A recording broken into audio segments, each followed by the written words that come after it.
The Senate will come to order. Senator Donovan. Thank you, Mr. President. Good morning, colleagues, staff, and guests on the floor and in the gallery. Please stand and join me in the national anthem. Excuse me, that would be dramatic. Are we all going to sing together? Shall we do the pledge after you sing the national anthem? Oh, gosh. Me and my Irish voice do not want to sing the national anthem. Please join me in the Pledge of Allegiance. I pledge allegiance to the flag of the United States of America and to the republic for which it stands, one nation under God, indivisible, with liberty and justice for all. I understand they corrected the tape from yesterday's. Senator Cook.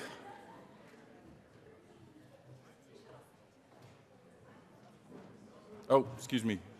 Just making sure you're standing by. Mr. Measures, would you call the roll?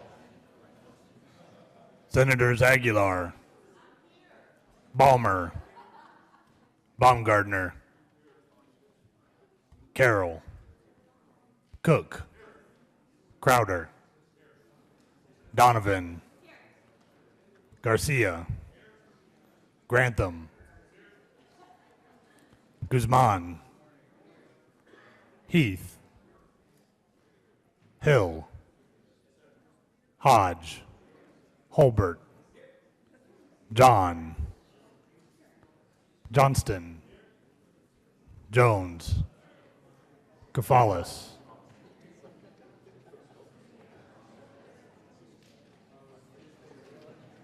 John. Kerr, Lambert, Lundberg, Marble, Martinez Humenic, Merrifield, Neville, Newell, Roberts, Scheffel,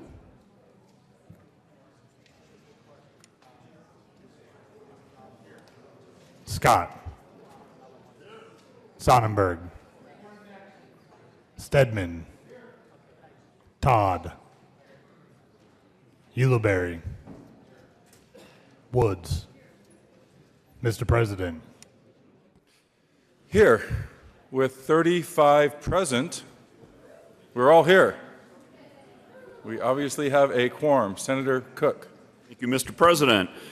I move that the reading of the Journal of February 2nd be dispensed with and the Journal be approved as corrected by the Secretary. You have heard the motion. All those in favor say aye. Opposed, no. The Journal is adopted. Mr. Majority Leader. Thank you, Mr. President. I move that the Senate proceed out of order for a moment of personal privilege. You have heard the motion that we proceed out of order for a moment of personal privilege, and if this influences your vote, it's because I've asked for it. All those in favor say aye. All those in favor say aye. All those no. All those opposed, no. That motion is adopted, and some of your bills will not be. Folks, I just wanted to proceed out of order so we could introduce some special guests that have joined us here this morning. We have a delegation from the ACYPL from Turkey, elected officials and dignitaries and their hosts from Alpamar and ACYPL. Would you please stand? And colleagues, would you help me to welcome them to our chamber?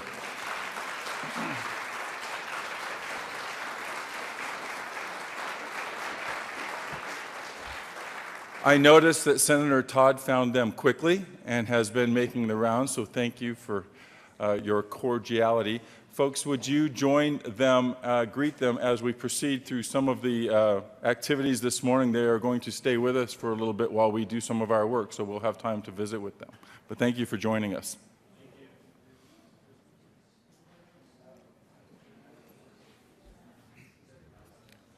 Committee reports. February 3rd, 2015, Committee on Appropriations. After consideration, the Mayor's Committee recommends the following Senate Bill 112 be referred to the Committee of the Whole. Favorable recommendation. February 3rd, 2015, Committee on Appropriations. After consideration, the Mayor's Committee recommends the following Senate Bill 143 be referred to the Committee of the Whole. Favorable recommendation, with the recommendation be placed on the consent calendar. February 3rd, 2015, Committee on Appropriations. After consideration, the Mayor's Committee Committee recommends the following. Senate Bill 144 be referred to the Committee of the Whole, favorable recommendation, and with the recommendation be placed on the consent calendar. February 3rd, 2015, Committee on Appropriations. After consideration of the Mayor's Committee recommends the following. Senate Bill 145 be referred to the Committee of the Whole, favorable recommendation, with the recommendation be placed on the consent calendar. February 3rd, 2015, Committee on Appropriations. After consideration of the Mayor's Committee recommends the following. Senate Bill 146 be referred to the Committee of the Whole, favorable recommendation, with the recommendation be placed on the consent calendar. February 3rd, 2015, Committee on Appropriations. After consideration of the Mayor's Committee recommends the following. Senate Bill 147 be referred to the Committee of the Whole, favorable recommendation. February 3rd, 2015, Committee on Appropriations. After consideration of the Mayor's Committee recommends the following. Senate Bill 148 be referred to the Committee of the Whole, favorable recommendation, with the recommendation be placed on the consent calendar. February 3rd, 2015, Committee on Appropriations. After consideration of the Mayor's Committee recommends the following. Senate Bill 149 be referred to the Committee of the Whole, favorable recommendation. February 3rd, 2015, Committee on Appropriations. After consideration of the Mayor's Committee recommends the following. Senate Bill 150 be referred to the Committee of the Whole, favorable recommendation. February 3rd, 2015, Committee on Appropriations. After consideration of the Mayor's Committee recommends the following. Senate Bill 151 be referred to the Committee of the Whole, favorable recommendation, with the recommendation be placed on the consent calendar. February 3rd, 2015, Committee on Appropriations. After consideration of the Mayor's Committee recommends the following. Senate Bill 152 be referred to the Committee of the Whole, favorable recommendation. February 3rd, 2015, Committee on Appropriations. After consideration of the Mayor's Committee recommends the following. Senate Bill 153 be referred to the Committee of the Whole, favorable recommendation, and with the recommendation be placed on the consent calendar. February 3rd, 2015, Committee on Appropriations. After consideration of the Mayor's Committee recommends the following. Senate Bill 154 be referred to the Committee of the Whole, favorable recommendation, with the recommendation be placed on the consent calendar. February 3rd, 2015, Committee on Appropriations. After consideration of the Mayor's Committee recommends the following. Senate Bill 155 be referred to the Committee of the Whole with a favorable recommendation, with the recommendation be placed on the consent calendar. February 3rd, 2015, Committee on Appropriations. After consideration of the Mayor's Committee recommends the following. Senate Bill 156 be referred to the Committee of the Whole, favorable recommendation, with the recommendation be placed on the consent calendar. February 3rd, 2015, Committee on Appropriations. After consideration of the Mayor's Committee recommends the following. Senate Bill 157 be referred to the Committee of the Whole, favorable recommendation, with the recommendation be placed on the consent calendar. February 3rd, 2015, Committee on Appropriations. After consideration of the Mayor's Committee recommends the following. Senate Bill 158 be referred to the Committee of the Whole, favorable recommendation. February 3rd, 2015, Committee on Appropriations. After consideration of the Mayor's Committee recommends the following. Senate Bill 159 be referred to the Committee of the Whole, favorable recommendation. February 3rd, 2015, Committee on Appropriations. After consideration of the Mayor's Committee recommends the following. Senate Bill 160 be referred to the Committee of the Whole, favorable recommendation, with the recommendation be placed on the consent calendar. February 3rd, 2015, Committee on Appropriations. After consideration of the Mayor's Committee recommends the following. Senate Bill 161 be referred to the Committee of the Whole, favorable recommendation. February 3rd, 2015, Committee on Appropriations. After consideration of the Mayor's Committee recommends the following. Senate Bill 162 be referred to the Committee of the Whole, favorable recommendation, with the recommendation be placed on the consent calendar.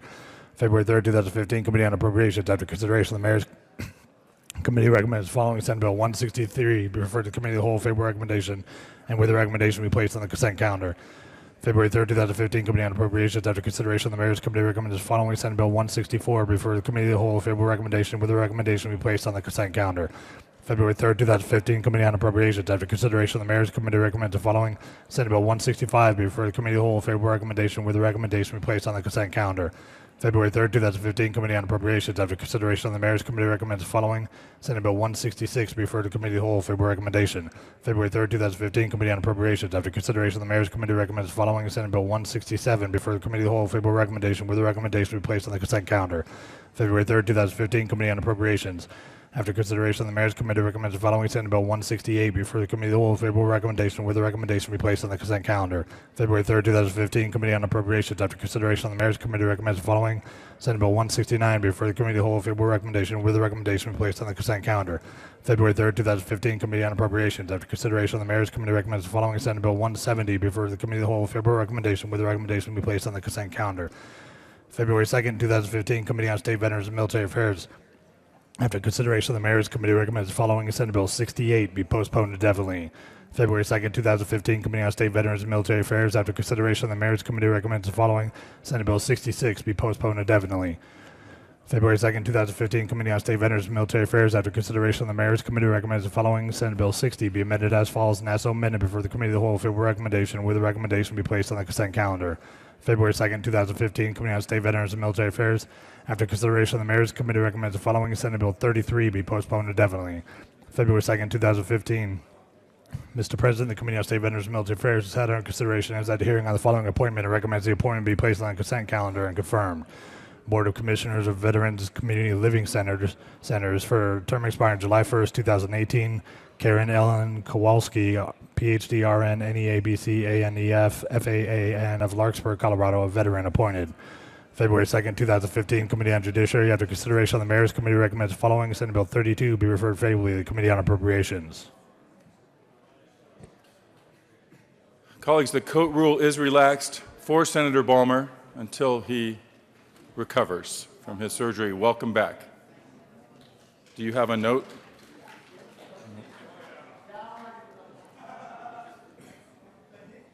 Senate Services. February 3rd, 2015, correctly printed. Senate Bills 143, 144, 145, 146, 147, 148, 149, 150, 151, 152, 153, 154, 155, 156, 157, 158, 159, 160, 161, 162, 163, 164, 165, 166, 167, 168, 169, and 170.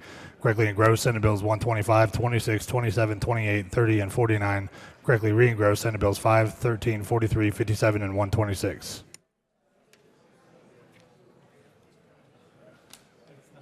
Message from the reviser. February 2nd, 2015, we herewith transmit without comment House Bills 1045 and 1060 without comment as amended House Bill 1031. Introduction of resolutions. House Joint Resolution by Representatives Ryden and Kaiser and House Joint Resolution 1007 by Representatives Ryden and Kaiser and Senators Scott and Todd concerning recognition of military veterans and MIA POW Appreciation Day. Mr. Majority Leader. Thank you, Mr. President. I move that House Joint Resolution 1007 lay over to Friday, February 6th. The motion is to lay over HJR 1007 until Friday, February 6th. All those in favor say aye. Opposed, no. That motion is adopted. HJR. House Joint Resolution 1008 by Representatives Esgar and Navarro and Senators Garcia and Ulibarri concerning the USS Pueblo. Mr. Majority Leader. Thank you, Mr. President. I move that House Joint Resolution 1008 lay over to Friday, February 6th. You have heard the motion. All those in favor say aye. Opposed, no. HJR 08 will lay over until Friday, February 6th. House Joint Resolution 1009 by Representatives Primavera and Neville P. and Senators Lambert and Todd concerning the 10th anniversary of the partnership between the Colorado National Guard and the Jordanian Armed Forces. Mr. Majority Leader. Thank you, Mr. President. I move that House Joint Resolution 1009 lay over to Friday, February 6th. You have heard the motion. All those in favor say aye. Opposed, no. The motion is adopted. House Joint Resolution 1010 by Representatives Fields and Carver and Senators Crowder and Todd concerning recognition and support to Colorado serves a statewide effort to support the increased collaboration and networking of the organization that serve veterans, service members, and their families throughout Colorado. Mr. Majority Leader. Thank you, Mr. President. I move that House Joint Resolution 1010 lay over to Friday, February 6th. You have heard the motion to lay over House Joint Resolution 1010. All those in favor say aye. Opposed, no. Motion adopted. House Joint Resolution 1011 by Representatives Milton and Landgraf and Senators Balmer and Heath concerning recognition of military personnel from Colorado who have served in Operation Enduring Freedom, Operation Freedom Sentinel, Operation New Dawn, Operation Inherent Resolve, and in the global war on terrorism, and honoring those who have died while serving the cause of freedom around the world. Mr. Majority Leader. Thank you, Mr. President. I move that House Joint Resolution 1011 lay over to Friday, February 6th. You have heard the motion to lay over HJR 1011. All those in favor say aye. Opposed, no. Motion is adopted.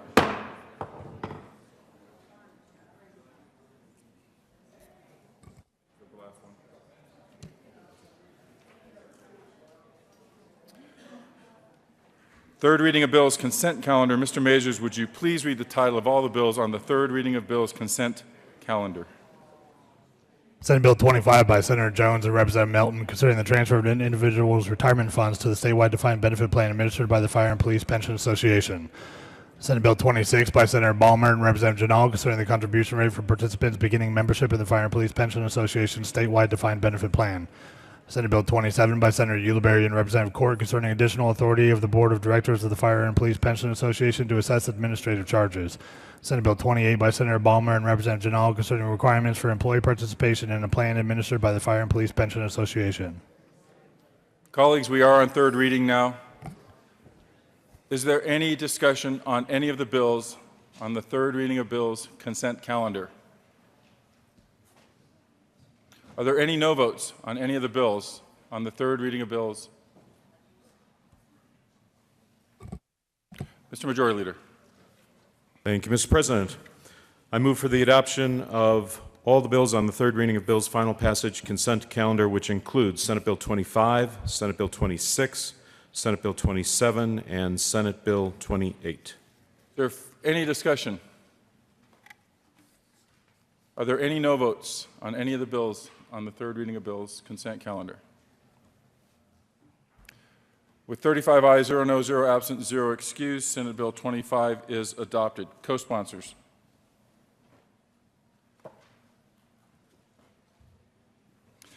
With 35 ayes, 0 noes, 0 absent, 0 excused, Senate Bill 26 is adopted. Co-sponsors. With 35 ayes, 0 noes, 0 absent, 0 excused, Senate Bill 27 is adopted. Co-sponsors.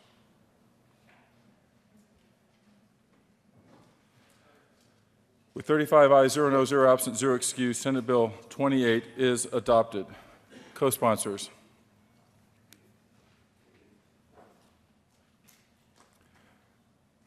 Third reading of bills. Mr. Majors, would you please read the title of Senate Bill 4? Senate Bill 4 by Senator John and Representative Primavera concerning trained volunteer court-appointed special advocates for youth brought before a court in a truancy proceeding. Senator John. Thank you, Mr. President. I move Senate Bill 4 on third reading, final passage, and ask for an aye vote. Further discussion on Senate Bill 4. Are there any no votes? Senator Sonnenberg. Senator Martinez-Humenic.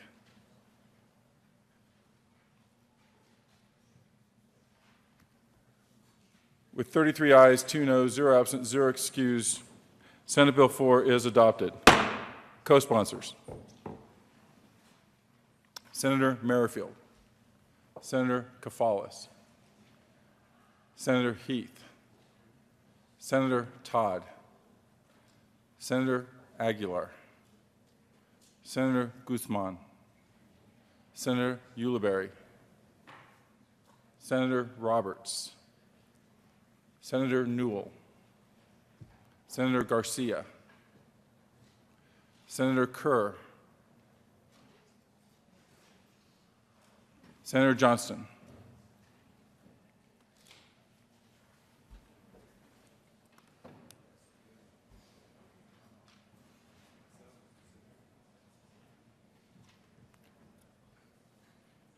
Mr. Majors, would you please read the title to Senate Bill 30?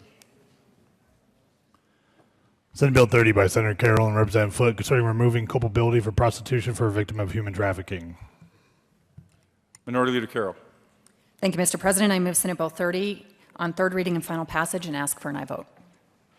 Is there further discussion? Are there any no votes?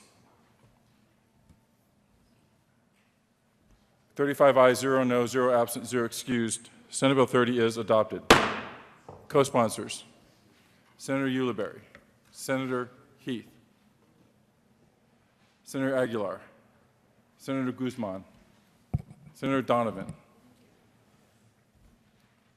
Senator Kafalis, Senator Jean, Senator Kerr, Senator Garcia, Senator Newell, Senator Roberts, Senator Lambert, Senator Grantham, Senator Cook, Senator Johnston, Senator Woods, Mr. Majority Leader, Senator Lundberg, Senator Scott, Senator Hill, Senator Baumgardner, Senator Jones, Senator Stedman, Senator Merrifield, Senator Martinez-Humenic, Senator Sonnenberg, Senator Todd,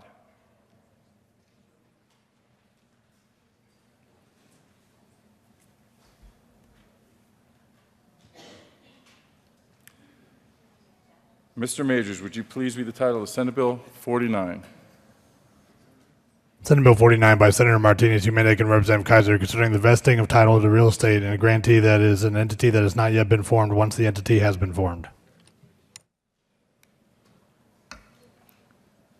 Senator Martinez, Humanic.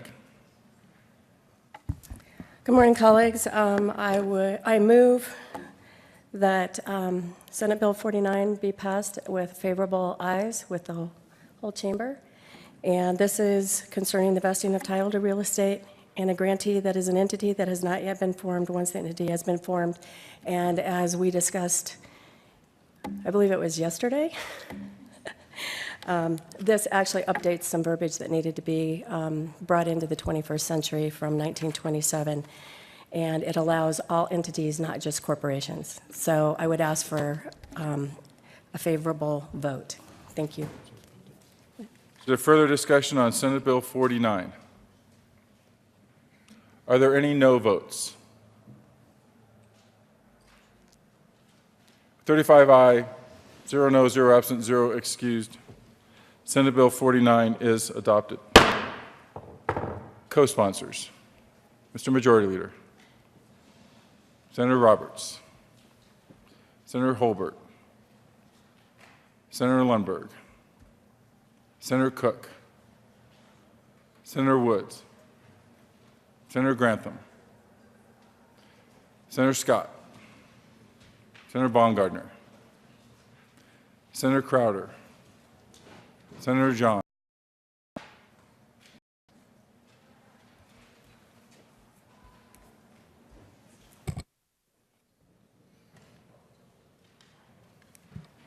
Mr. Majority Leader. Thank you, Mr. President. Having voted on the prevailing side of Senate Bill 4, would ask for immediate reconsideration. You have heard the motion for reconsideration of Senate Bill 4. All those in favor say aye. Aye. Opposed, no. Senate Bill 4 will be reconsidered. Mr. Majors, would you please read the title to Senate Bill 4? Senate Bill 4 by Senator John and Representative Primavera, concerning trained volunteer court-appointed special advocates for youth brought before a court in a truancy proceeding. Senator John. Thank you, Mr. President. I move Senate Bill 4 on third reading, final passage, and ask for an aye vote. Is there further discussion on Senate Bill 4? Are there any no votes? Senator Sonnenberg.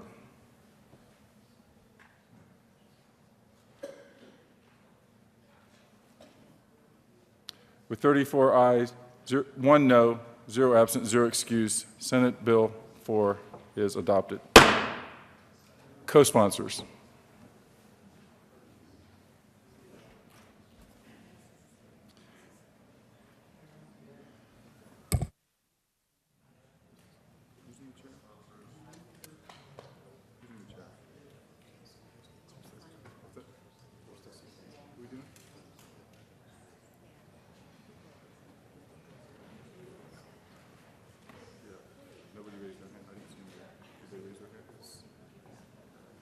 You can just add it.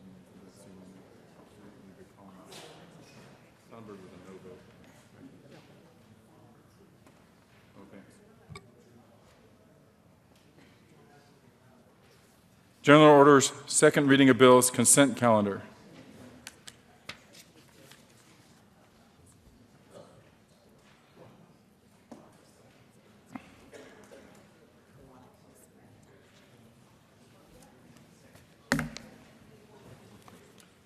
Senator Sonnenberg. Thank you, Mr. President. I move the Senate resolve itself into the Committee of the Whole for the consideration of general order, second reading of bills, consent calendar. You have heard the motion to resolve into the Committee of the Whole for consideration of general orders, second reading of bills, consent calendar. All those in favor say aye. Aye. Opposed, no. The Senate will resolve itself into the Committee of the Whole for consideration of general orders, second reading of bills, consent calendar. Senator Sonnenberg has the chair.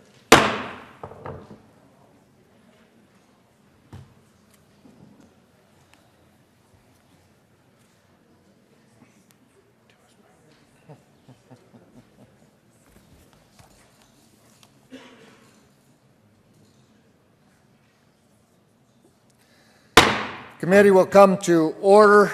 The Cope rule is relaxed. Mr. Majors, would you please read the title of the one bill on the consent calendar? Senate Bill 85 by Senator Martinez Huminick and Representatives Winter and Buck concerning the expansion of the Colorado Cottage Foods Act and in connection therewith increasing the net revenue a producer can earn under the act, permitting producers to sell directly to small businesses and allowing small businesses to resell the purchased products. Mr. Majority Leader Scheffel. Thank you, Mr. Chairman. I move for the adoption of the bill on the general order, second reading of bills consent calendar, which includes Senate Bill 85 and its associated Agriculture, Natural Resources, and Energy Committee report, and ask for an aye vote. Is there any discussion on the committee report? Seeing none, the question before us is the adoption of the committee report. All those in favor, please say aye. Aye. All those opposed say no.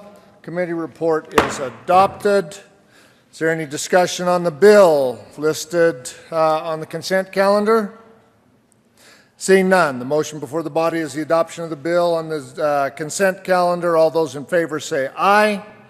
All those opposed say no. The bill is adopted. Majority Leader Scheffel. Thank you, Mr. Chairman. I move the committee rise and report. Motion before the body is that the committee rise and report. All those in favor say aye. All those opposed say no. Ayes have it. Committee will rise and report.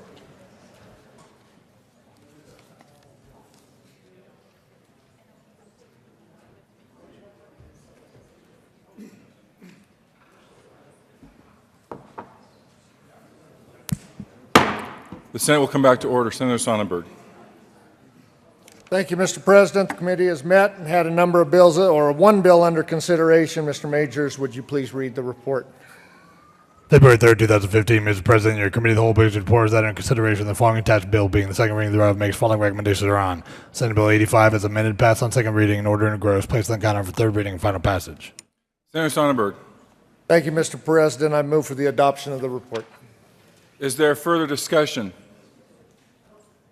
Seeing none, are there any no votes?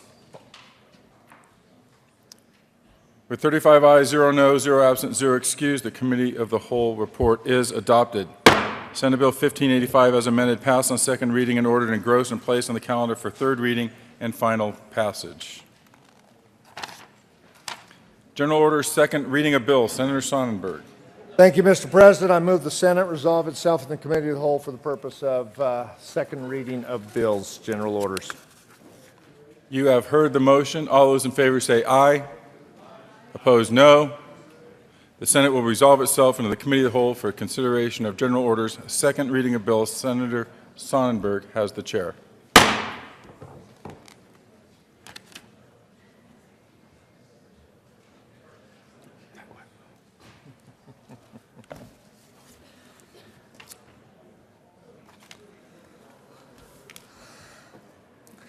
Committee will come to order. The court rule is relaxed. Mr. Majors, would you please read the title to Senate Bill 61?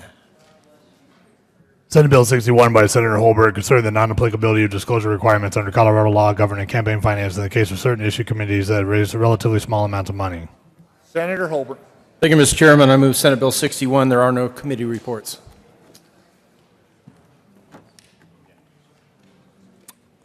Is there any discussion on Senate Bill 61? Senator Holbert.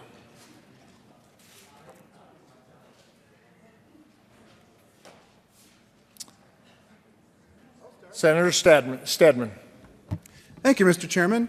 Colleagues, I rise in opposition to this bill, not because I'm unsympathetic to what it's trying to accomplish. As a matter of fact, I'm very sympathetic to what it's trying to accomplish. I believe we do have a First Amendment problem that we need to solve.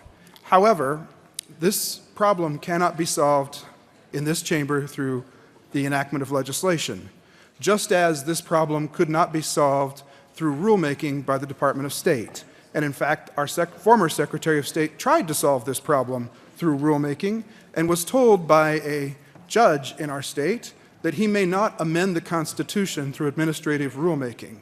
Similarly, we may not amend the Constitution by passing laws in this chamber. It's unfortunate. The really unfortunate thing about this is that this law is in our Constitution to begin with. In my estimation, this is a classic example of the folly of legislating by constitutional amendment. all of Colorado's campaign finance laws, including dollar figures expressing limits on what donors may give to various candidates and campaigns, have been enshrined in our state constitution through voter initiative. That $400 figure that you're also familiar with, that's the limit on what a donor may give to your election campaign, that's written into our state constitution. I'm sure that the people who put it there had only the best intentions, but you have to wonder how well it will weather the test of time. How long will inflation march on with $400 limits being reasonable or even feasible for running election campaigns? And unfortunately, the $200 limit that's at issue in Senate Bill 61 is part of our state constitution. It probably is unconstitutionally too low. It has been found in as-applied challenges in various instances to violate the First Amendment rights of political organizers that spend more than $200 on an issue campaign. It's a problem. The solution to this problem is to amend the state constitution. And while we're at it, we should get all the dollar figures out of the state constitution and not have that embedded in our state's founding document, carved in stone dollar figures that erode every year with the progress of inflation. It's not the way to legislate in this arena. It's unfortunate that that's all been put into our Constitution. It's unfortunate that we cannot solve this problem today. It's unfortunate that Senate Bill 61 is unconstitutional because of it, and for those reasons, I'll be voting no. Is there any other discussion? Senator Ulibarri. Thank you, Mr. Chair. I also rise in opposition to Senate Bill 61. I think the previous speaker mentioned the constitutionality issues, and I think this conversation is one that is fitting before the voters, not before this chamber. Because we cannot amend the state constitution and therefore this limit through a legislative act, this is a conversation that the voters should have about how much money should be hidden from plain view when we're talking about issue committees and how we engage in politics. So for that reason, I am also respectfully a no. But that was the conversation we had in the State Affairs Committee. Wanted to raise those concerns before my colleagues. Senator Holbert. Thank you, Mr. Chairman. Colleagues, Senate Bill 61 does not propose that we amend the state constitution. We can't do that. We don't have the authority to amend the state constitution. What we do have is the supremacy clause of the U.S. Constitution, and we have a federal court decision that has said that $200 is an unnecessary restriction on the First Amendment, freedom of speech, assembly, under the U.S. Constitution. And if we look to the U.S. Constitution, we find that there is now a court decision that didn't take $200 out of our state constitution. It has identified that as being in conflict with the U.S. Constitution, and the U.S. Constitution is supreme. That is in the U.S. Constitution. The court did not, in my opinion, I'm not an attorney, but my understanding of the court decision relative to the Secretary's rulemaking is that not that he was out of bounds in trying to amend the state constitution, it was simply that he exceeded his authority with rulemaking to set a new number. In my opinion, the court said there's another body that can more appropriately do that, and that's the body of 100 people from the state of Colorado who are elected to this General Assembly, 35 here and 65 across the way, to do the work of the people to come up with a number. The court has held that $200 is an unreasonable restriction on the First Amendment. I agree. I think our colleagues that spoke against the bill have said they agree. We have a problem. Does that mean that the only solution to this problem is getting 86,000 qualified signatures and putting the question on the ballot to change 200 to some other number? Or a referred measure from the legislature to put it on the ballot and then get affirmative vote to change that number to some other number? Or, because of the supremacy clause and the courts being consistent to say that $200 is too low, that it is an infringement on the First Amendment of the U.S. Constitution, and therefore under the supremacy clause, the U.S. Constitution takes precedent, is there room for us to make this decision? And I believe the court said yes. Did the court tell us what the number should be? No. I think appropriately, the court said, we will leave it to the people of Colorado, or at least those who are elected to represent the people of Colorado, to establish an administrative rule, not amending the Constitution, but an administrative rule for the Secretary, at which point he will enforce the filing and reporting requirements for issue committees. So my request to the committee is my request here today. Please help me find the number. Through court decisions, the courts have said $200 is too low. The court at one point said that $3,500 was too low. The court did not say that the Secretary's rule setting it at $5,000, that $5,000 was too much. The court did not, in my opinion, say that the Secretary was trying to rewrite the Constitution. The court just said the Secretary in the executive branch exceeded his authority in determining what the number should be.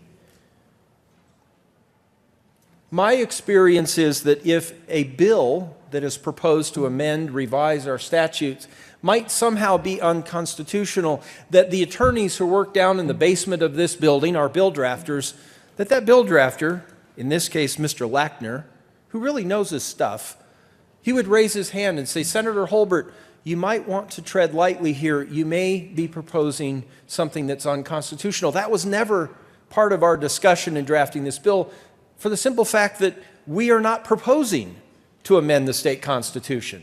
We're not trampling on what the voters of this state said was right for this state. We're recognizing what the court has already pointed out. We have something that is in conflict with the U.S. Constitution. The Supremacy Clause, therefore, is supreme. That's why we call it the Supremacy Clause. And we have a problem. We have an unanswered question. I am proposing in Senate Bill 61 that we answer that question with the same number that the Secretary proposed, $5,000. What I'm asking is, if $5,000 isn't the right number, which one is? We know that 200 isn't the right number. I believe we know from a court that 3,500 may not be the right number, but I'm open. I'm asking you to please help solve this problem, answer this question for the voters of Colorado, because one of the things that was most fascinating in learning about this issue is that the court said that just the requirement that another resident of Colorado might have to go to court and litigate to prove that $200 is too low, just that requirement is an infringement on the First Amendment. We owe it to the people of Colorado to come up with the right number. And I would ask, if 5,000 isn't the right one, please tell me what you think is. I ask for an aye vote. Madam Minority Leader Carroll. Thank you, Mr. Chair. I think just a quick recap, besides the fact that any purported solution to this dilemma would need to be changing the Colorado Constitution and therefore not possible by this or any other statutory bill number, I appreciate the invitation to the amount. If not 200, how much?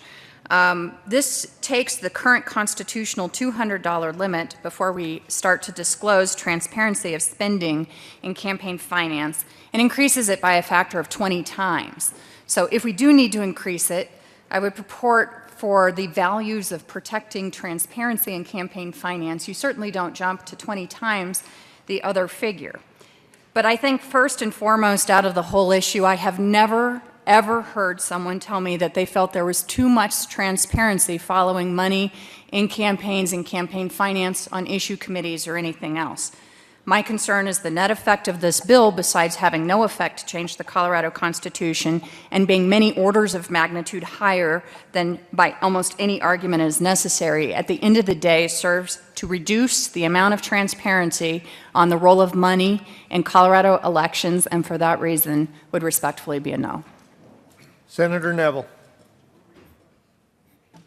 Thank you, Mr. President. Here's the deal. We're looking at an opportunity here. The real focus of this bill is trying to give an opportunity to people that want to be involved in politics. Any of us that are in this committee or in this chamber that believe that $5,000 makes a huge difference, I want you to look at your own campaigns. Go back on Tracer, see who gave you money.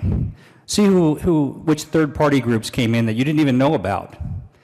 We haven't increased transparency with recent laws regarding campaign finance. We may like to do that.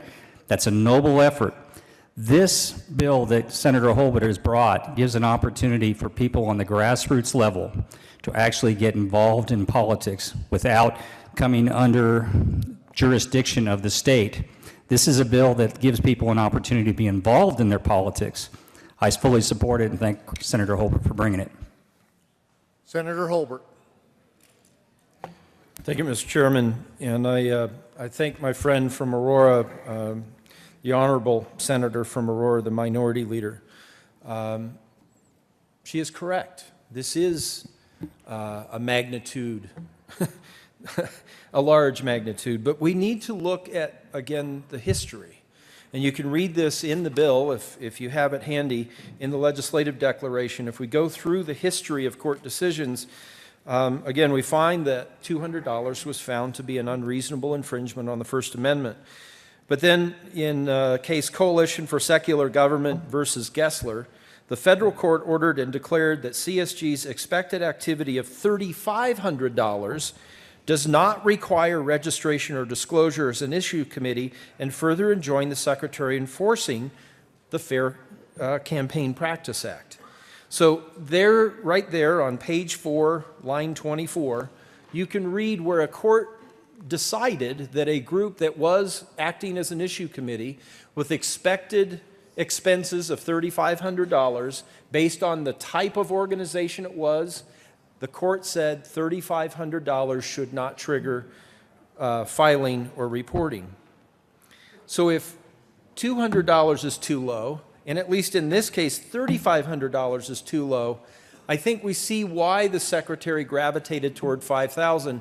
And the reason I'm using $5,000 is I believe that the Secretary, the person who administers our statewide elections, the former secretary, the current secretary, whoever the Secretary of State is, we rely on that person. We elect that person to be the leading administrator, the leading expert on campaign finance law, or at least one of them.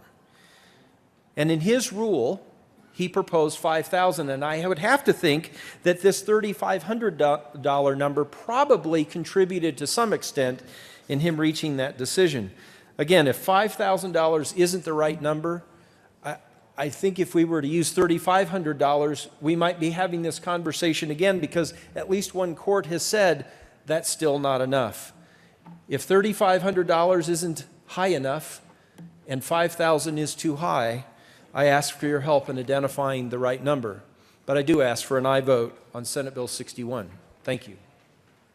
Seeing no further discussion on Senate Bill 61, the question before us is the adoption of Senate Bill 61. All those in favor signify by saying aye. Aye. All those opposed say no. No. The ayes have it. Senate Bill 61 is adopted. Mr. Majors, please read the title of Senate Bill 44. Senate Bill 44 by Senator Scott and Representative Thurlow concerning a reduction in Colorado's renewable energy standard. Senator Scott.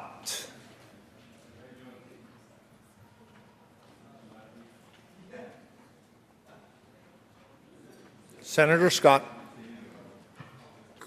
Thank you, Mr. Chair. I would like to move Senate Bill 44, Senate Bill 44's committee report and Senate Bill 44, or whatever order. Let's go with Senate Bill. I move Senate Bill 44 and the committee report. I don't have a committee report here, so we're going to just go with Senate Bill 44. Senator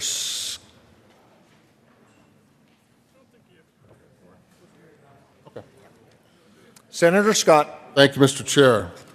Senate Bill 44 was heard in committee. We had some really good testimony. The discussion basically revolves around renewable energy standards, which we're all very familiar with and have worked on for several years, and how far have we gone with those standards. One of the things that we've noticed, and if you look at the data worldwide, not just Colorado, but you have to look at a much larger picture, is that if you pass the 20% threshold and start moving to 30%, such as California has done, for an example, you start to create cost disadvantages for the consumer. And by what I'm saying by that is, even in European countries, you're seeing what they're now calling energy poverty. It's the second leading reason people lose their homes today, is they can't make their house payment or they can't make their utility payment. So that has become very problematic for states and nations that have tried to push the 30% threshold. What I enjoyed about the committee meeting was that we talked about what a great job we have done in the state of Colorado in getting to renewables to the level that they're at today. We still need to make some changes. We need to add hydro, which we have not done. But we need to make some further changes. But we want to make sure we're not pushing the envelope so far that we're hurting consumers, especially the rural consumers and the farm community that are really having to start paying a huge price for these new standards that were passed a few years ago. Inner city folks are having difficulty. The middle class that's being talked about a lot lately is paying dearly for the renewable standards. But they've survived. Everybody's kind of doing okay. But if we push that envelope farther, what are we doing? The data is very clear that we could create a huge financial difficulty for the middle class here in Colorado. And if we continue to push that envelope further, which I know there's people who would like to go to 50% on the standard, those are numbers that are just not even attainable if you take a realistic look at the world. Now, there was a lot of discussion about the utilities and what they've done and how they've done it. I think it's incredibly important to note that the largest utility in Colorado, Xcel Energy, was neutral on this bill. They didn't object it. They didn't support it. They stayed neutral. So that means they don't care what we do. We gave them the keys of the Ferrari several years ago and said, here you go, guys, go do what you want to do.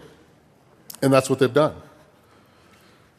So I think it's time that we take a very close look at this, and rolling back these standards to a reasonable level makes a lot of sense for the people in the state of Colorado. We've done a great job. Let's leave it alone. Let's not get carried away, and we'll be just fine. I ask for your support of Senate Bill 44. Senator Jones. Thank you, Mr. Chair. I ask for a no vote on Senate Bill 44. What the testimony in committee told us was, number one, we're going to meet the standard, and it's critical to keep it because it's a job creator and it's cheaper. There's this dogma out there that renewables are more expensive. That is not true. They are cheaper these days.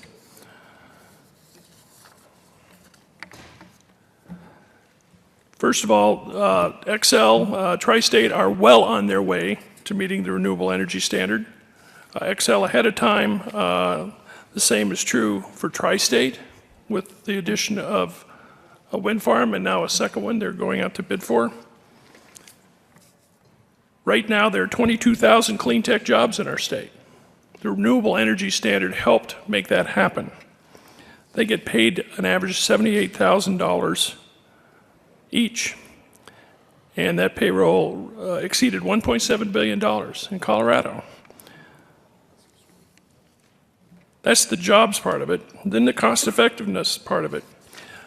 Xcel went out for bid on energy, asked people to put in bids. And the two cheapest things they got were wind and utility scale solar. The cheapest things they got were renewable sources.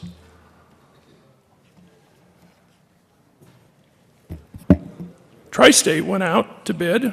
Well, actually, they already were in the process of bidding a wind farm, which was cheaper, and now they're going out to bid on another wind farm because they know it's the cheapest energy they can find.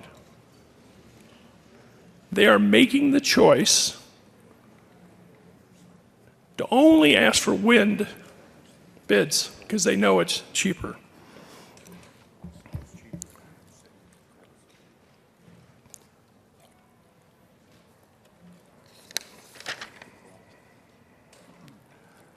There are other benefits to renewables. They shield us from future price spikes from other fuels. They have low and predictable costs. Now, some people say, yeah, but they're intermittent. The system works very well with them in there, and they're cheaper altogether. So if you're worried about the middle class and energy poverty and those kinds of issues, you will want more renewables on the grid.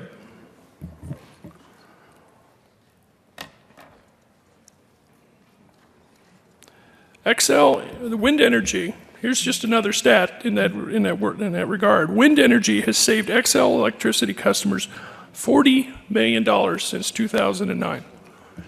The old dogma is that renewables are more expensive. That's not true anymore. They're coming in under other resources, other options, coal, gas. If we really are concerned about the middle class and costs and reliability, we should be voting no on this bill. We should be keeping the 30% renewable standard and the 20% renewable standards that we have that have made our state one of the centers in the country and in the world for advancing clean, cheap energy. So I ask for a no vote on the bill. Senator Neville.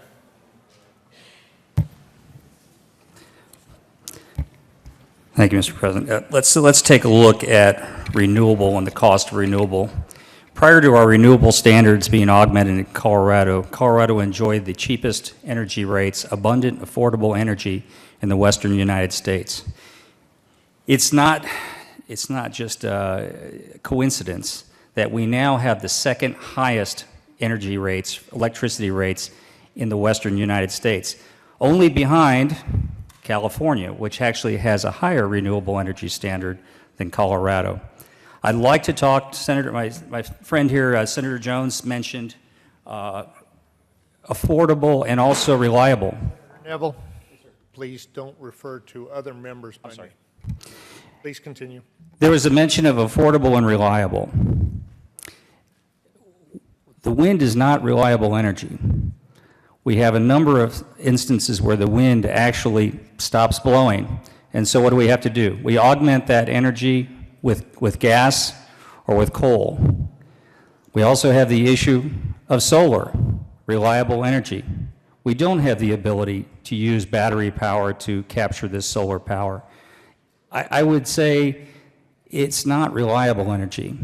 On affordable energy, the only reason that solar or wind is affordable is because the taxpayers pay through the nose to subsidize both. So when we talk about the middle class and what the middle class wants clean, affordable, and also abundant energy. The middle class does not want the people in this legislature trying to make decisions and pick winners and losers when it comes to energy. We should have an all-of-the-above strategy. It would help for as far as employment goes, especially in the areas, the Western Slope, where we've lost coal mine jobs, and now we're looking to try to subsidize, possibly with bills that I've seen coming forward to try to help to find employment for those people. I don't think this is a smart policy, and I support Senator Scott's bill to put a standard that is at least a little bit more livable. Thank you. Senator Lundberg. Thank you, Mr. Chair. I believe that we need to counter this notion that somehow a mandated renewable energy standard is mandating the cheaper form of energy. Anyone who has any sense of business acumen understands that the government doesn't step in and say, we demand that you buy this most cheapest product available for your industry. That is absurd. The mandate is put in place to demand something that's not good business sense. And in this case, it's requiring the utility industry to buy expensive energy sources. You know, I mean, I can talk to you on a private basis too, because I've lived off renewable energy in my own home for the past, past 15 years plus. It costs more money. It is true, as the good senator from Littleton pointed out, that some of the energy sources are subsidized to the extent that there is some bottom line sense for the company, but the company needs to be allowed to make the decisions as they see best. Anytime we mandate anything, it doesn't make it simpler, more efficient, and more inexpensive. If it's the cheapest energy source, they will rush to it. Understand this as well, that the renewable energy standard that we're dealing with sets a minimum standard. Those companies are free to exceed that standard if they find a cheaper energy source that fits within that renewable definition. If we put it at 15% or at 20% or at 5%, and they discover that 30% works better for them, great. Nobody is stopping them. As a matter of fact, we're probably all encouraging them. But for the state to step up and to put the standard at a level that drives costs higher is irresponsible policy. We're trying to put a little bit of common sense back into public policy. I strongly support Senate Bill 44. I believe it's heading in the right direction. Actually, I believe that we're probably arguing about things that have become, in a sense, irrelevant if we would just back off and let the utilities find what works best for themselves and, consequently, for the people of Colorado. Senate Bill 44 makes perfect sense. It is an important component for public policy that will yield the best energy prices for the people of Colorado. If you want to drive up the cost of energy for mom and dad back in Burlington or Salida or Steamboat Springs or Loveland, Colorado, then vote no on Senate Bill 44, because that will continue to drive the prices higher. And even as the sponsor of the bill noted at the beginning, it's that final few percentage points meeting that minimum standard that drives the cost the highest. They have already picked the low-hanging fruit and plugged in those renewable energy systems. Now we're talking about the real meat of the issue. Senate Bill 44 brings it back to a reasonable level so that we can provide the best opportunities. And let me leave you with this, because the word was also put out that this produces jobs.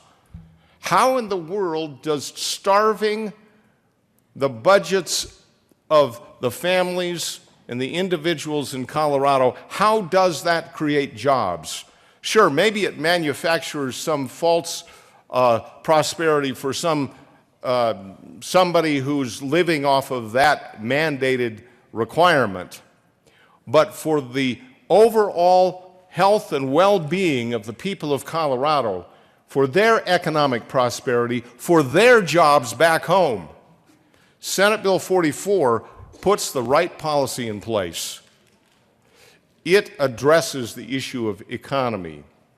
To reject 44 is to saddle the people of Colorado with higher and higher and higher electric bills. Please vote yes. Senator Jones. Thank you, Mr. Chair. Members, an assertion was made that Colorado's rates are higher because of renewables. The fact of the matter is, about the time the renewables energy standard came on, so did a coal-fired power plant, Pueblo, Comanche 3, which is the biggest single cost on your utility bill. Another assertion was made, it's the cheapest. If it's cheapest, they will rush to it. They are. Xcel put out a bid and chose the cheapest two things, wind and utility scale solar.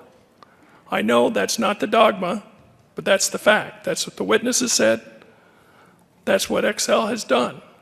And not only that, Tri-State, they're already working on their Carousel project, which was cheaper than their other options, and they put out bids to find more wind because it was cheapest. If you care about middle-class people and you care about cost of our system, you will vote no on this bill. Yes, renewable energy is an interruptible supply, the wind and solar. That's a fact. But the fact is they've learned to predict the wind better. Xcel leads the country in that, working with our federal labs. They know how to feather the blades on those turbines so that they flatten the load. And Xcel has a great backup. They have a pump-back hydro plant, Cabin Creek, that they use initially, and if they do have issues, they have backup combined cycle gas. But it's cheaper and cleaner to do it that way, so I ask for a no vote on the bill. Senate Assistant Minority Leader Heath. Thank you, Mr. Chair. It's always interesting to have these conversations, and I think it's why we're all here, because there are always different ways to look at issues. I heard the sponsor say, and I'm not sure he meant it quite this way, I agree we should leave it alone, and I agree we should leave it alone. I think the 20% standard has done us well. Excuse me, 30.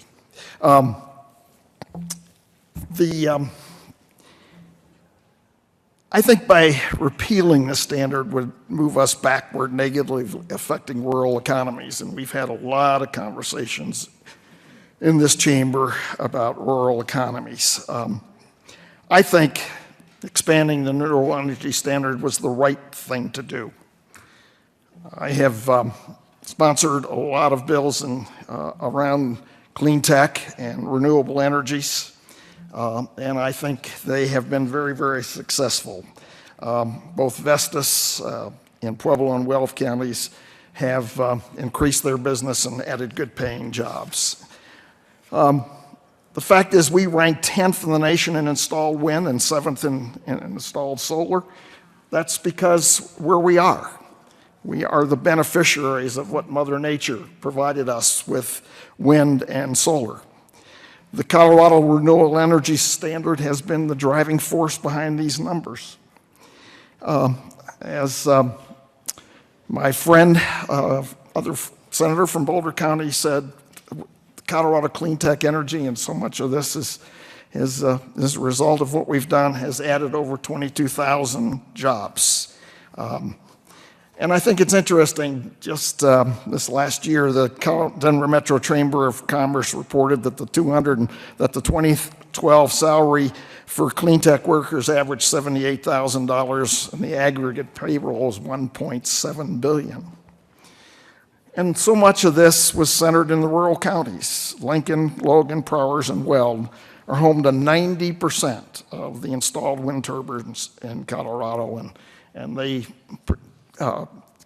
help us add up to $17 million a year in property tax, which go to local governments and landowners in rural Colorado. You know, Tri-State is certainly a very, very good company. And as my fellow colleague on the Democratic side said, that, you know, they're going to install in Kit Carson County a huge additional plant, and when that comes online, they will meet their standard going through 2022. And they've also are going to look at additional sources for wind. This is an overwhelming economic development story. And as Tri-State said, it was the cheapest cost to produce energy for them to meet their increased demand. I think we've got this right, and we did the right thing, and clearly we led the country in creating jobs, in creating a new energy sources, and in the new energy economy, which is clearly where this country is going for obvious reasons. So I would wholeheartedly ask you to vote no on this. I think by doing so, we're going backward and negatively affecting the rural economies in this state. Senator Crowder. Thank you, Mr. Chair. I rise in support of 44. You know, I do believe that it is, this is not about 44, this is about 252. You know, that what we've done, if you look at, you know, this is an economic driver, and this would be viable in another sense, but the reality is what this has done is driven those prices up for the people that actually use it, and that's the irrigators out in rural southern and southeastern as well as eastern Colorado. You know, when we stand up here and say we did the right thing, what we did is we drove prices up. What we have is we have higher escalating operating costs and lower actual commodity, what we can get for our crop. So the reality is, what is our job? Are we supposed to do what is right for everybody in the state of Colorado? Are we supposed to, as a matter of fact, actually hurt an industry, agriculture, which provides us with the crops in which we need to survive? You know, what we tried to do last year on 252 is actually put this in place as a balance for what we thought would work. And I think 44 does exactly that. It brings it into a balance. This will still, the jobs involved in this will still be there. What this will do, and I'm not, you know, what this will do is actually bring some of the expensive overhead costs down from agricultural. You know, if you're in a metro area, you do not realize what the expense is. Your power bill might go up 4 or 5%. You're talking several dollars a month. What we're talking about in rural Colorado is an extensive amount of dollar. When you pump from, say, anywhere from 700 to 900 feet depth, you know, you're talking, the promise of 252 was it's not supposed to increase more than 2%. When you talk 10 to 15%, you're putting in the hundreds of dollars per month, additional expense on agricultural. And for that reason and many other reasons, I support SB 44, and I'm glad the senator from, where are you from? Mesa County brought this forward. This, I'm just kidding. I think this is this bill exemplifies exactly what we need. We have a balance. We're not saying that we should eliminate it. We're just pulling it down. Even the governor commented on that 252 after it was passed, how it went too far, how he did not have all the facts. Well, now all the facts are in place. It's costing us more money than what we have, and the reality of what we have is the credits can even be bought and sold from other states. It didn't even bring that into Colorado. But with that, I respectfully ask for an aye vote on 44, because I believe it's the right thing to do. Thank you. Is there any other discussion? Senator Scott. Thank you, Mr. Chair. I'd just like to summarize real quickly, and I appreciate the comments from my good friends from Boulder and my good friend from somewhere in southern Colorado, southern, somewhere around Oklahoma, for all of your kind remarks. You know, this is, I mean, we could go on for hours about this, and I'm sure the majority leader would like us to do that.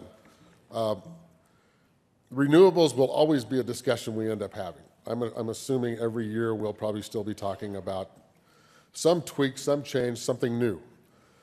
The facts of the matter are very, very clear. As was pointed out, yes, of course, wind is looking like some special great investment because the subsidies are so high. They are so high that it pushes that cost down. It's just, I mean, it's just simple math. This is not hard to figure out. One thing we left out of the equation is I would challenge an economist to take a look at the state of Colorado. And we've talked about, I believe it was 20-some thousand jobs created by the renewable standards.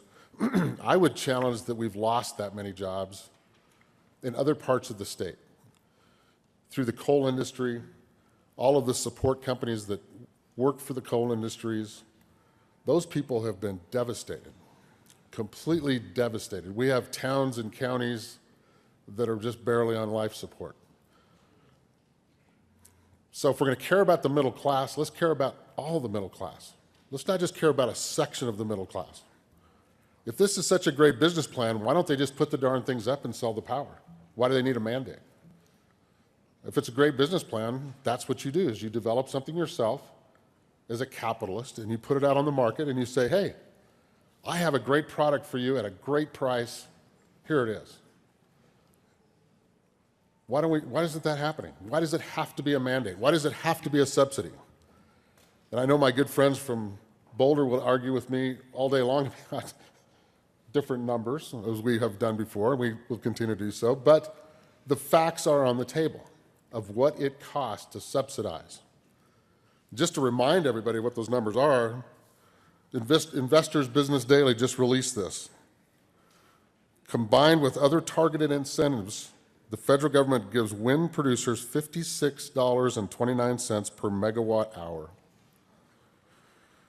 Natural gas, oil, coal, by comparison, only gets 64 cents per kilowatt hour, or I'm sorry, megawatt hour, while nuclear power receives $3.14. There's the math. There it is. That's why we hear statements about, well, it was the cheapest thing out there. Of course it was. Of course it was. Now let's take this one little step further, and then I'll wrap up and get out of here. If we care about the middle class so much, and we care about people so much, what about the 3.6 billion people in the world that don't have electricity? What we've done, in effect, is we've said, okay, we got this figured out. We're going to shut down coal mines so that we can't export it, we can't use it, we can't burn it, we can do nothing with it. So there are people all over the world, 3.6 billion, that is really hard to get your brain around, that have never had a light bulb in their home. So how are we going to get them electricity? How can we possibly do that? I guess we could do a government subsidy from the U.S. to some of those countries. Wouldn't that make sense? If it was such a great idea to do exactly what's being done here, those countries would have done it and provided all that wonderful electricity. They can't do it because it's too expensive. They cannot do it. The lowest price energy, we know what it is, and there is a demand for that, and we've shut that demand off here in Colorado, putting thousands of people out of work. That makes no sense to me whatsoever from a policy standpoint. If we roll this back just a bit, and again, we're not saying get rid of it, roll it back a bit, give those chance of people to get back in the game, and really help the middle class by voting yes for Senate Bill 5044. Thank you, Mr. Chair. Is there any further discussion? Seeing none, the question before us is the adoption of Senate Bill 44. All those in favor signify by saying aye. Aye. All those opposed say no. No. The ayes have it. Senate Bill 44 is adopted. Senate Majority Leader Scheffel. Thank you, Mr. Chairman. I move the committee rise and report. Motion before us is for the committee to rise and report. All those in favor signify by saying aye. Aye. All those opposed say no. Motion is adopted. We will indeed rise and report.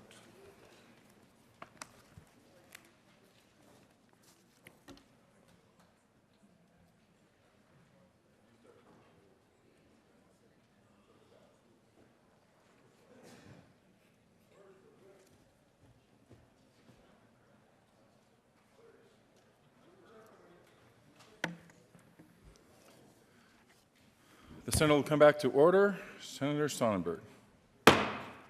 Thank you, Mr. President. The committee has met and debated two bills. Mr. Majors, would you please read the report? February 3rd, 2015, Mr. President, your committee, the whole basic report is under consideration. The following task bills being second reading thereof makes following recommendations are on. Senate Bill 61, Senate Bill 44, pass on second reading in order to gross, placed on the counter for third reading and final passage. Senator Sonnenberg. Thank you, Mr. President. I move for the adoption of the report. There is an amendment. Mr. Majors. Amendment 1 to Senate Bill 44. Senator Jones moved to amend the report of the committee of the whole shows Senate Bill 44 did not pass. Senator Jones. I move the Jones Amendment to the Committee of the Whole and ask for a yes vote.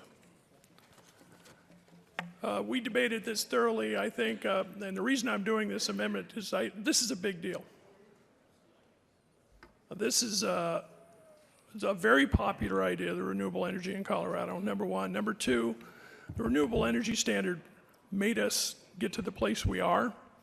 It created a lot of jobs and is producing cleaner, cheaper energy these days.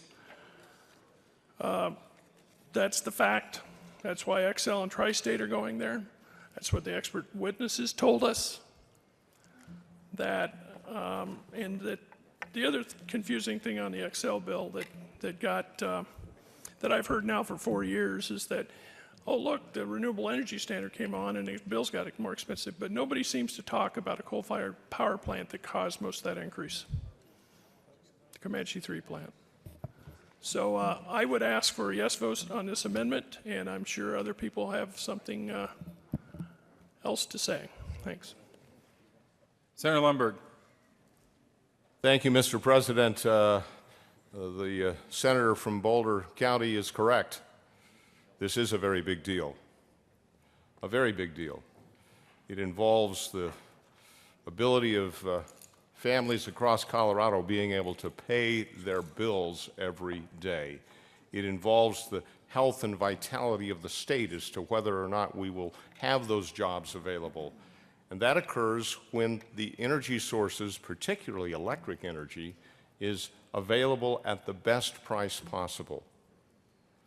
Senate Bill 44 does not prevent any utility from going from the most cost-effective, for the most cost-effective energy source ever.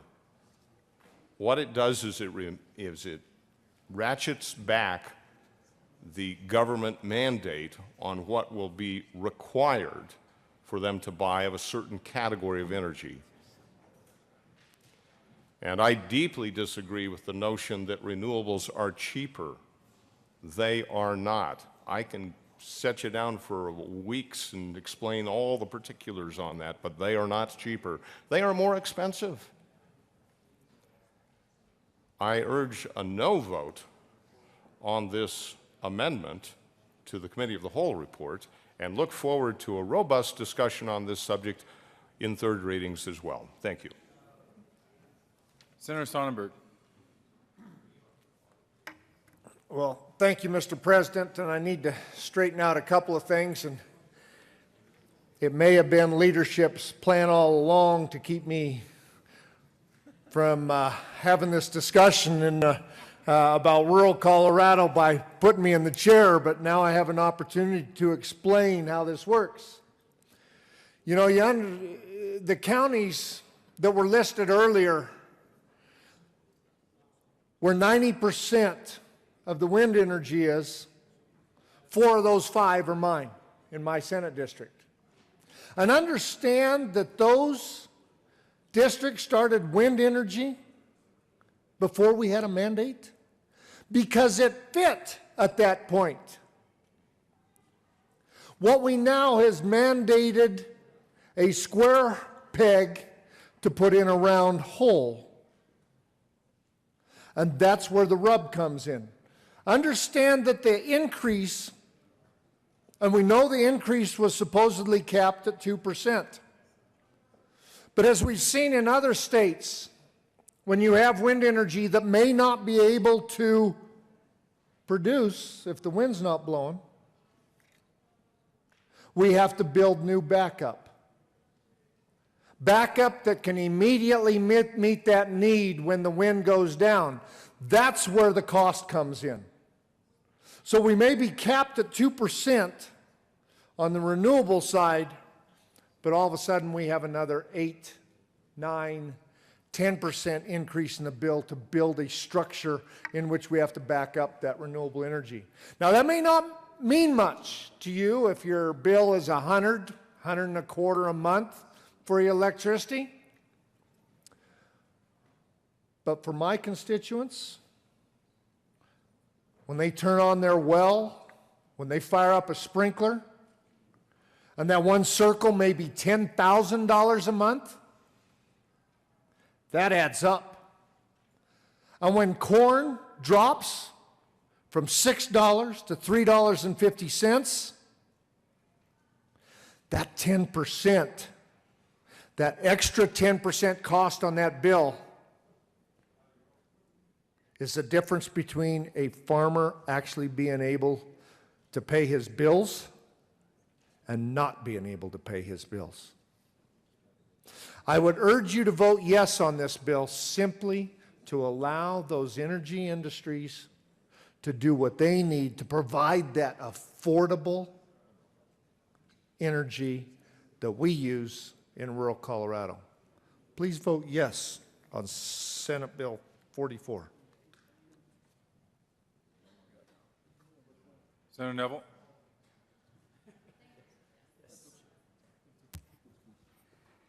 Thank you, and I will refer to this amendment, just to make sure I don't get gavelled again, as Amendment 1. Folks, this is the issue that we have here. We need to make a decision whether we're going to, frankly, what we have here is we have an opportunity to really help middle-class people, and also all those people that produce every loaf of bread, every manufactured part, anything that we have that we consume uses energy. This cost of energy is totally passed through to the consumer. Let's not kid ourselves on this. So I respectfully ask that you vote no on Amendment 1. Further discussion on the Committee of the Whole amendment. Senator Marble. Thank you, Mr. President. I rise against this amendment by the great senator. I understand his desire, and I do understand how morality has come into the decision of coal is evil and wind power is good. And through this moral equivalent, we have destroyed a whole community just to uplift another segment of society which we think is clean, but actually isn't really. We have, I know, a community who put in a wind turbine thinking it was almost to be, something in awe, and that was going to start a whole other field of wind turbines to make the city, what did they call it? Net zero or zero something. It's kind of funny, but that wind turbine really didn't work all that well. So unbeknownst to the people, it was backed up by generators fueled by diesel. We can't get out of using coal. We can't get out of using fossil fuels. And we cannot get out of using natural gas. But when we come to this mic and state that wind generators are saving money, that these wind turbines are keeping us clean, I think we're getting our facts from two different places. And we've seen that time and time again when people come to the mic or they come to testify in committee. There is quite a discrepancy in the facts and figures that come forth. The subsidies that go into wind energy are massive. And the only reason that power companies have gone to and are looking to build more wind energy is because they were mandated by the government.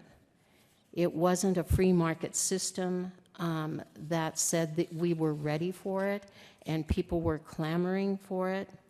It was the government that made a moral decision that wind was cleaner than coal and destroyed Craig, Colorado, and decided to build a whole new community rallying around a fake maypole called a wind turbine. I would say vote no on Amendment 1. Senator Baumgartner. Thank you, Mr. President. And I rise in opposition to this Committee of the Whole amendment. And again, you've heard from everybody, well, both sides of the aisle, but the one that I want to address is the coal industry in northwest Colorado, where when these pieces of legislation that mandated that we increase our renewables put people out of work.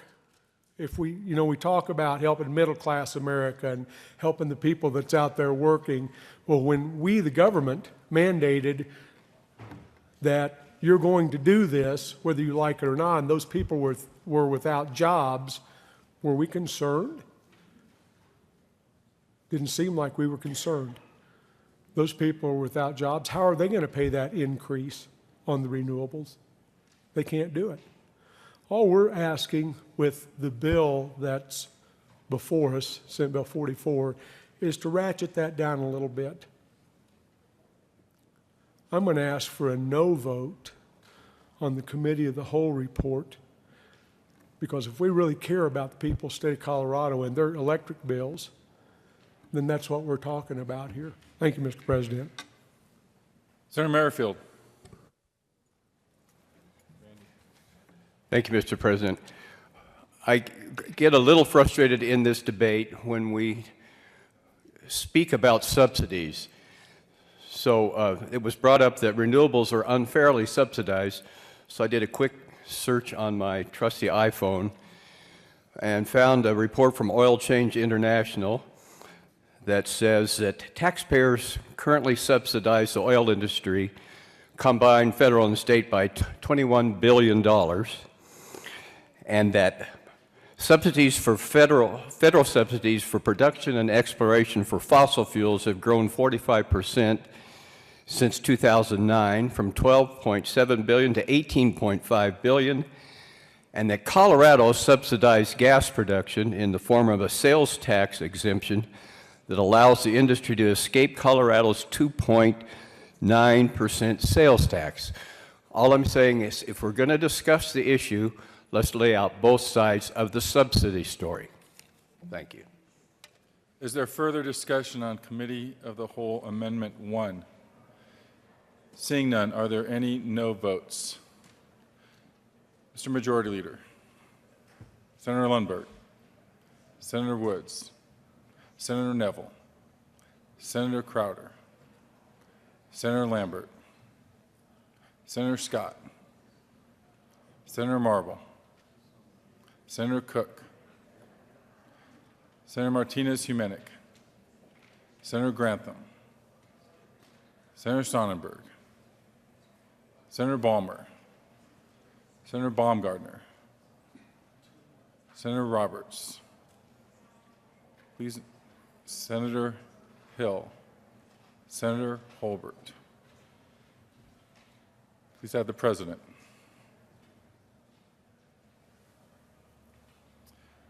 With 17 ayes, 18 noes, the amendment fails. Further discussion on the Committee of the Whole report. Are there any no votes? Senator Stedman, Minority Leader Carroll, Senator Guzman, Senator Ulibarri, Senator Kerr, Senator Aguilar, Senator Jones, Senator Newell, Senator Merrifield, Senator Heath, and whoever is behind Senator Heath, Senator Todd, Senator Garcia, oh, excuse me, it wasn't, Senator Hodge, Senator Todd, Senator Johnson,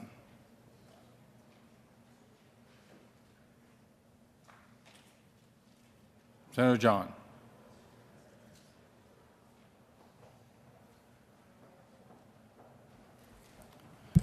with 20 ayes, 15 noes, Committee of the Whole report is adopted. Senate Bill 1561, Senate Bill 1544 passed on second reading and ordered engrossed and placed on the calendar for third reading and final passage. Message from the House. February 3rd, 2015, Mr. President, the House has passed on third reading and transmitted the advisory statutes, House Bills 1064, 1062, 1074, and 1121. Message from the Reviser. February 3rd, 2015, we herewith transmit without comment House Bills 1062, 1064, 1074, and 1121. Announcements.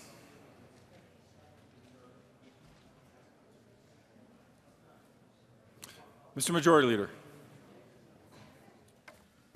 Thank you, Mr. President. Colleagues, just a couple of announcements. One, you'll note in your calendars the committees this afternoon begin at 2 p.m.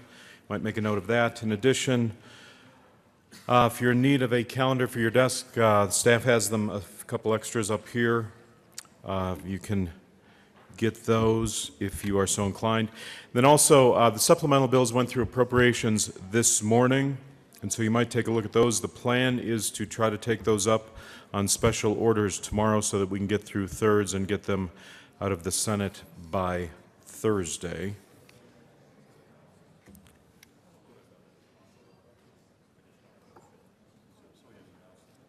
You guys have any announcements? Further announcements. Senator Grantham. Thank you, Mr. President. Colleagues, those that are on the Business Labor Technology Committee, just remember that we do have a joint committee meeting upon adjournment. It is over in LSBA. Please remember to bring your yellow book, the first yellow book, the staff budget briefing summary book, not necessarily your supplemental book. That will be for tomorrow. So LSBA, upon adjournment, Business Labor Technology.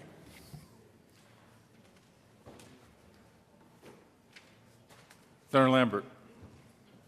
Thank you, Mr. President.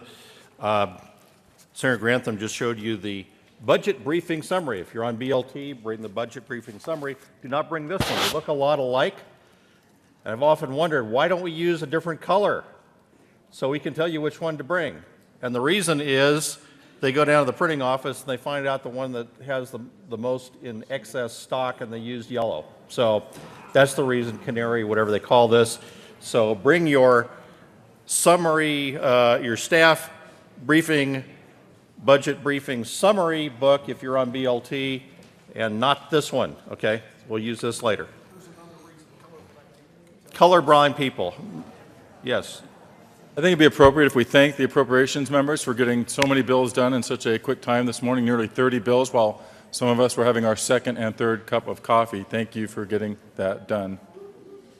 Yeah, you can say thank you. Come on, give it up. Unless you're on appropriations, then you should just enjoy this. All right, I guess we don't think that much of you. Further announcements. Mr. Majority Leader. Senator Todd.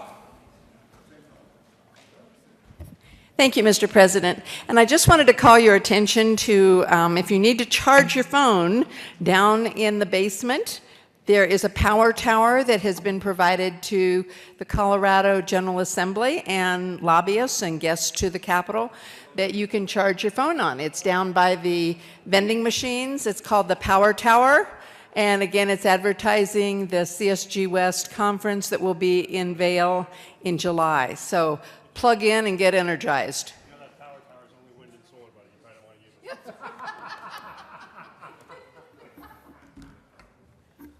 use it. Mr. Majority Leader. Thank you, Mr. President. I move the Senate adjourn to 9 a.m. Wednesday, February 4th. The motion is to adjourn until 9 a.m. February 4th. All those in favor say aye. Opposed, no.